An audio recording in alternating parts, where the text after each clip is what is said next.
Pushpin is a plugin for fixed positioning. We can use this to pin elements to the page during specific scroll ranges. First, we see a basic example. We have this square div element with a width and height of 100 pixels. When we start to scroll the page, after 250 pixels, this element will get pinned to the page with an offset of 20 pixels. After 1000 pixels scrolled down, it will not be pinned anymore. So let's see this in action. We start to scroll and there it becomes pinned with an offset of 20 pixels, and right there it gets unpinned again. Then we have another demo example in this iframe here. We have 3 colored blocks. In each block we have a nav bar, and each block takes up all of the height inside of this iframe. The trick is then to make these nav bars stick to the top of the iframe when we scroll, and then unstick when we reach the next block. So let's see this in action. It's being sticked right now, and then it gets unpinned, and now the next one gets pinned when it reaches the top. So that's a nice effect you can create using this Pushpin component. Let's start with the basic example. We'll create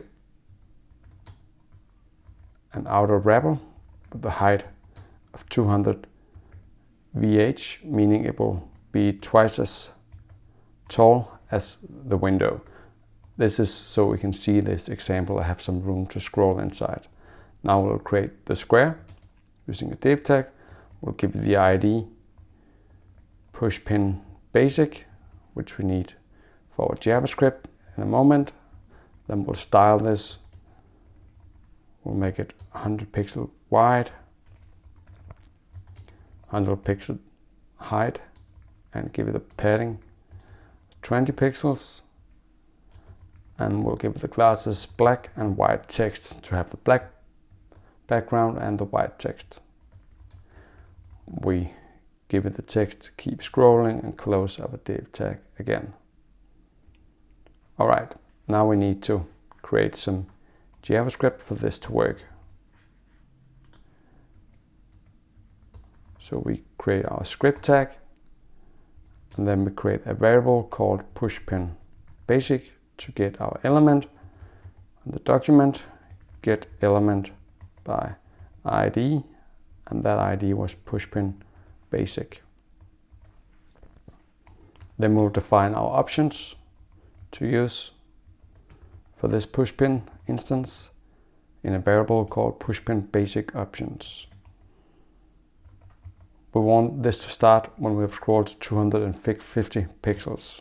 So that is the value for the top property. We want it to stop getting pinned when we've scrolled 1000 pixels from the top. And we want an offset of 20 pixels, so it's not pinned at the very top of the screen.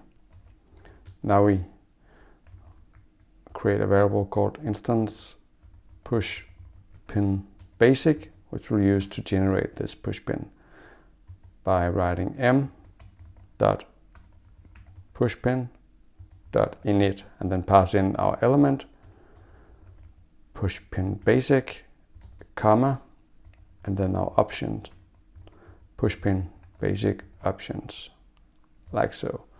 Let's save this, go back and select the right tab and refresh.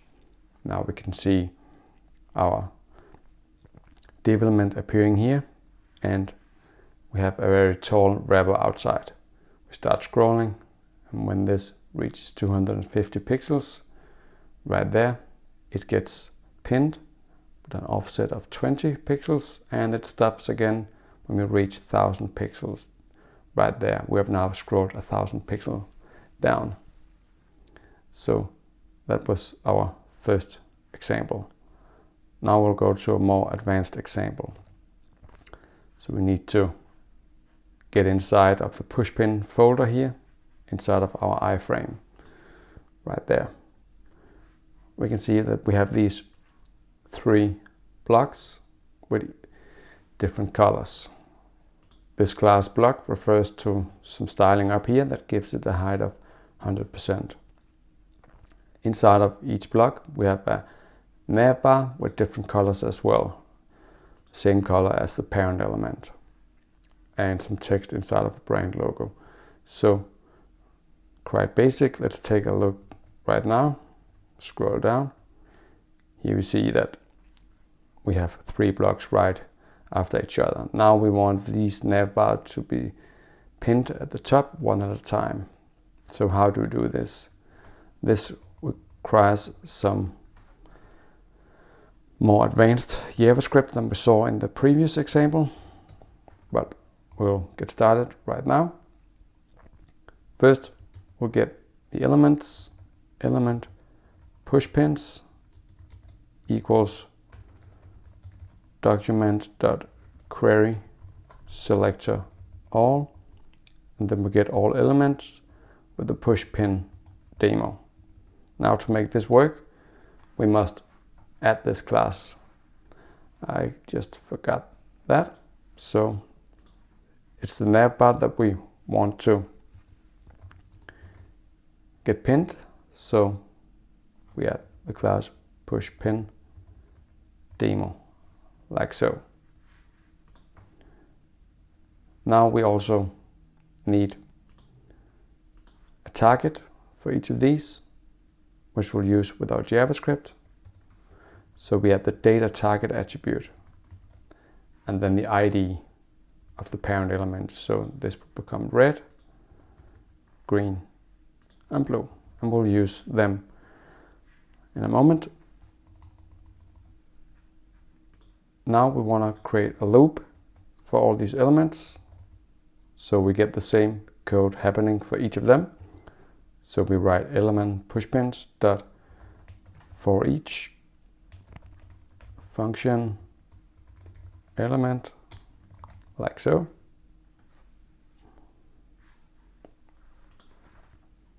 And now we'll first get our target element that we just created above. Get element by ID.